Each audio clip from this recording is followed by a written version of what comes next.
Sir என்னுடைய தம்பி சேரன் அவர்கள் நடிச்சிருந்தாங்க. ரொம்ப அருமையான படம். நான் திரையில பார்க்க முடியல, தொலைக்காட்சியில தான் அந்த பார்த்தேன். அதை பார்த்துட்டு நான் பாராட்டி வாழ்த்து அறிக்கையெல்லாம் கொடுத்தேன். ரொம்ப சிறப்பா இயக்கியிருந்தார்.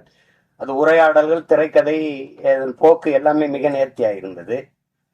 அடுத்தது இப்ப இப்ப இந்த படம் மிக சிறப்பா வரும்னு நினைக்கிறேன். அது தொடர் ஒரு பிரச்சனையை, அந்த பிரச்சனையை பயந்து பயந்து தான் அது சரி செய்ய முடியாமையே போயிடும்.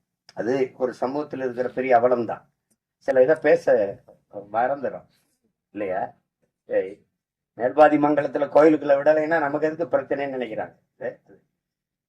ஓட்டுக்காக நிக்கிறவன் தான் அதை சிந்திப்பான், நாட்டுக்காக நிக்கிறவன் அதையெல்லாம் சிந்திக்க முடியாது. நீ போட்டா போடு, போடலைன்னா போ, சரி எதுவோ அதுதான். உலகத்துல என் அன்பு சொந்தங்கள் உங்களுக்கு சொல்லுவேன், உலகத்தில் சாதித்த எல்லோரும், இந்த உலகத்தை இவ்வளவு பெரிய மாறுதலுக்கு கொண்டு வந்த எல்லோரும் தன் மனச்சான்று வழிகாட்டுதன்படி நடந்தவன் தான் இவ்வளவு பெரிய மாறுதலை கொண்டு வந்திருக்கான்.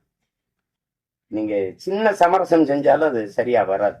வெளியில என்ன சொல்றா, நீங்க ஒவ்வொருத்தனும் என்ன சொல்றான், உலகமே உன்னை இது செய் என்று சொன்னால் சரியில்லை என்று பட்டால் செய்யாத, உலகமே செய்யாதே என்று சொன்னால் சரி என்று பட்டால் செஞ்சிடும். அதான் கோட்பாடு. அதை தான் நம்ம செய்யணும். விவேகானந்தர் நமக்கு என்ன கற்பிக்கிறார்? எதற்காகவும் உண்மையை விட்டு கொடுத்துறாது, ஆனா உண்மைக்காக நீ எதையும் விட்டு கொடுங்க. இதே வெவ்வேறு வடிவத்தில், ஒவ்வொரு வடிவத்தில் ஒவ்வொரு தத்துவ ஞானிகளும் மேதைகளும் சொல்லி வந்திருப்பாங்க. ஆனால் இதேதான் எங்க தலைவர் என்ன சொல்றார், நாம் சாகலாம், சாதாரணமானவர்கள், ஆனால் சத்தியம் தோற்றதாக சரித்திரத்தில் செய்தி இல்லை. நாம் சத்தியத்தின் பக்கம் நிற்கிற சத்தியத்தின் மக்கள் நாம் வெல்லுவோம்ங்கிறத அது எனக்கு தான் தெரியாத. அந்த மாதிரி நம்ம எதிர்க்கும். நபிகளே என்ன சொல்றாரு, அநீதியை கண்டு அச்சம் இல்லாமல் துணிந்து எதிர்ப்பவன் எவனோ அவனே உண்மையான ஜிகாத்துங்கிற. நீதின்னு தெரிஞ்சிருச்சு, அப்ப எதிர்க்கணும். செய்வார் என்ன சொல்றான், உலகத்தில் எங்கெங்க அநியாயம் நடக்குதோ அதை கண்டு நீ பொதுக்க முடியாமல் கோவப்படுவாய், ஆனால் நீனும் என் தோழன் நினைக்கிறான். நீனும் என் தோழன் தான். நான் தம்பி படத்துல இறுதியில் அந்த உரையாடல் அவருடைய கோட்பாடு அதை எடுத்து போட்டுப்பேன். அப்ப அதுக்கு அச்சப்பட்டுக்கிட்டே இருந்தா மேல் பாதியில குடிக்கிற நீர்ல இந்த நூற்றாண்டுல ஒருத்தன் சிங்கத்தை கலக்குறான்னா அதையும் சகித்துக்கிறது, எல்லாத்தையும் சகித்துக்கிறது. சகித்து சகித்து சகித்து தான் ஒரு அடிமை எப்படி பிறக்கிறான்னு நினைக்கிறீங்க? அடிமை எப்படி பிறக்கிறான்? அநீதியை கண்டு எதிர்க்க துணிவில்லாதவன் அதை சகித்துக் கொள்கிறான், தொடர்ந்து சகித்துக் கொள்கிறவன் அடிமையாகிறான். இவ்வளவுதான் அடிமையின் பிறப்பு. அப்படிதான் நம்ம அடிமையாயிட்டோம். எதை உங்களால ஏத்துக்க முடியுது? ஊழல் தெரியுது, லஞ்சம் தெரியுது, மணலெல்லி விற்கிறான் தெரியுது, சாரங்காச்சி விற்கிறான், கஞ்சா வின்னு கொக்கைன் எல்லாம் விற்கிறான் தெரியுது, ஆனால் கேட்க முடியாது. இதுதான் இது காரணம் பயம்.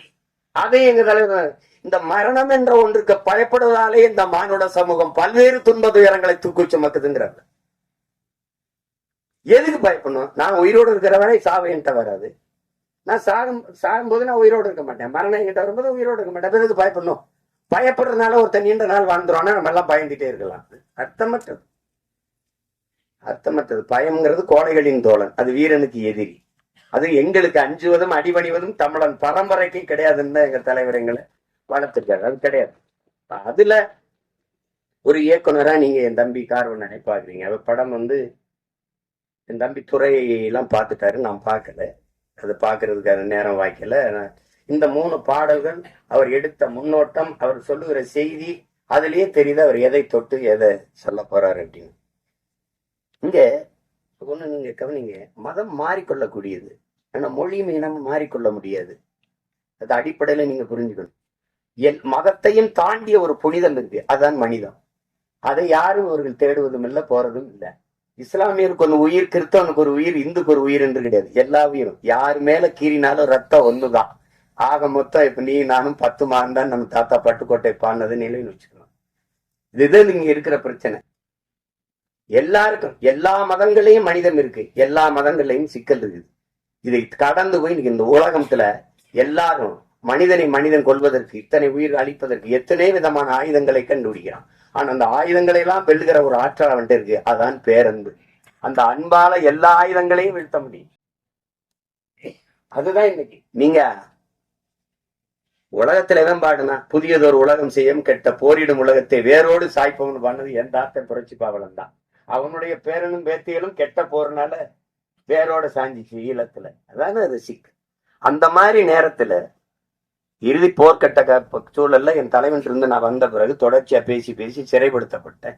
யாருமே என்கிட்ட நெருங்க பயந்தாங்க. 1 ஆண்டுகளுக்கு மேல சிறையிலே இருந்துட்டேன். அப்ப அந்த நேரத்துல ரொம்ப சோர்வு. அப்ப என்னை தேடி ஒருத்தர் படம் எடுக்கணும்னு வர்றாங்க. ஒருத்தர் வேற வந்தவரு, அவர் அதுக்கு முன்னாடி 2 படம் எடுத்துக்காரு. வந்து என்னோட வந்து படம் எடுக்கணும்னு சொன்ன அந்த மனநிலையில படம் இருக்கலாம். ஆனா என்னோட வந்தது அவரு ஆறுதலா இருந்தது. அப்ப பேசும்போது அது காரணம் வந்து அவர் சொன்னார் மாதிரி நான் கத்தி கதறி வெடிச்சு இந்த உதாரணமா இந்த ஈழ படுகொலை எப்ப பேசி பேசி சிறைப்பட்டாலும் அது கவனிச்சிருக்காரு. ஒருத்தர் இப்படி பேசிட்டு இருக்காருன்னு அந்த ஈர்ப்பு, அவர் திருநெல்வேலி இருக்காரு, நான் சிவகங்கையில இருக்கேன். எங்க 2 பேரையும் வந்து ஒரு இடத்துல சேர்த்த பிறகு இந்த படத்துக்கு இந்த இதுக்கு சம்பந்தம் இல்லை, இந்த பாடல்கள் சம்பந்தம் இல்லை. ஆனாலும் நீங்க தெரிஞ்சுக்கணும், ஒருத்தருக்கு இந்த பாடலுக்கு சம்பந்தம் இருக்கு. விழி மூடி மறைந்தாலும் முத்துக்குமரா, எங்கள் மனதோடு நிறைந்தாயே முத்துக்குமரா, தாய் அன்போடு தனையேந்த முத்துக்குமரா, உன் பெரும் தியாகம் மறவோமே பச்சை தமிழா, நீ விழி மூடி மறைந்தாலும் முத்துக்குமரா, எங்கள் நீ மனதோடு நிறைந்தாயே முத்துக்குமரா,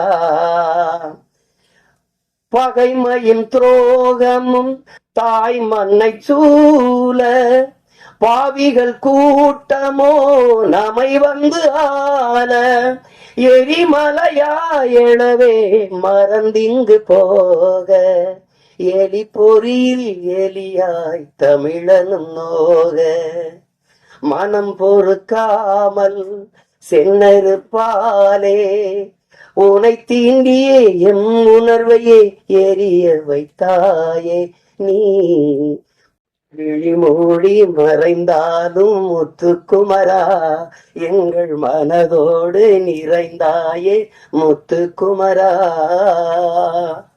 இந்த பாட்டு ஆண்ட பரம்பரை இன்று மாண்டு போவதோ, ஆள பிறந்தவன் இன்று அடிமையாவதோ, வீர தமிழினம் இங்கு வீழ்ந்து போவதோ, வீணர் கூட்டம் இங்கே நம்மை ஆள்வதோ, எங்கள் இனத்தை அழிக்க துடிப்பவன் எவன், எரிமலையாற்றில் குளிக்க நினைப்பவன் அவன்.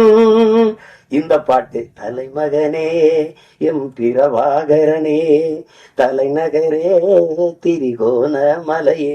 இந்த பாடல்கள் வந்து இன்னைக்கு தமிழ்நாட்டுல எல்லா இடங்களையும் ஒலிக்குது. எங்களுடைய இன உணர்வுள்ள மக்கள் கூட்டங்கள்ல இது பரவலா கேட்கப்படுது. எங்களுடைய கட்சி பாடல்ல இது ஒரு கொள்கை பாடல பரப்பப்படுது. இந்த பாட்டை வந்து 2010ஆம் ஆண்டு இதை தயாரிச்சு அங்க செய்யறோம். இது தம்பி இசைவேந்தன் ஒரு தம்பி எழுதின பாட்டை என்னுடைய அன்பு மைத்தனர் கவிதாஞ்சனை வச்சு இந்த பாடல்களை பதிவு செஞ்சோம். அதுக்கு அன்றைக்கே 10 லட்சம் ரூபாயை செலவழிச்சு இந்த பாட்டை பதிவு செய்து கொடுத்த தம்பி தான் என்னுடைய ஆர்வீர் தம்பி. அவனுக்கு இந்த மொழி மீதும் இனத்தின் மீதும் என்ற பற்றுக்கு இதுவே உங்களுக்கு ஒரு சான்று. நாங்க 2 பேரும் இணைந்தோம் அப்படின்னா மொழி அழிந்தால் இனம் அழிந்து விடும்.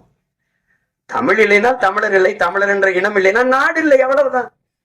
இங்க எல்லாரும் தமிழ் தேசிய அரசியல், தமிழ் தேசிய அரசியல்னா ஒரு தீண்டத்தகாத வார்த்தை போலவும் வேற்றுக்கிற சொல்பவனும் மொழி காக்க, இனம் காக்க, மண் காக்க, மண்ணின் வளம் காக்க, மண்ணின் மக்களின் நலம் காக்க, அந்த மக்களின் மானம் காக்க ஒரு அரசியல் இருக்கு. அந்த அரசியல் தான் தமிழ் தேச அரசியல். இதெல்லாம் தேவையில்லைன்னா இது தேவையில்லை. அதான் சொல்றாங்க, இது தேவை.